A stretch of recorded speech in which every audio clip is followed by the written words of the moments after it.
Good morning friend. আজ 10 তারিখ, আর সময় হচ্ছে 11টা 4। আর আমি ট্রেড নিয়েছি, বাট ট্রেড আমার চলেনি আজকে। ট্রেডটা আমি নিয়েছিলাম এই কারণে, আমি লাস্ট কদিন যে সি সাইড ট্রেড নিচ্ছি, তো সি সাইড আমাকে খেয়ে নিচ্ছি স্টপ লস। কালকে আমি কোনো ট্রেড হয়নি, নেইনি। তো আজকে আমি ট্রেড হয়েছিল, সেটা আমার কাজ করেছিলাম, সেটা আমি ট্রেড নিয়েছিলাম।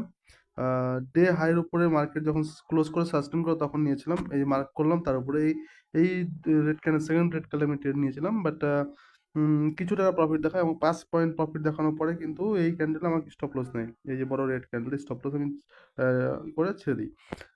মার্কেট কি করছে, বুলিশ সাইডে বুলিশ দেখিয়ে কিন্তু মার্কেট ট্র্যাপ করে নিচ্ছে, বুলিশ দেখিয়ে ট্র্যাপ করে নিচ্ছে। এটা মার্কেটে কিন্তু ক্যারেক্টার হয়ে গেছে লাস্ট কিছুদিন হয়ে গেল, এরকমই চলছে মার্কেট লাস্ট কিছুদিন। যখনই বুলিশ সাইড মার্কেটে এন্ট্রি হচ্ছে তখনই কিন্তু মার্কেট বড় একটা ট্র্যাপ করছে। তো দেখো লাস্ট কিছুদিন এরকমই হচ্ছে, একটা মোমেন্টাম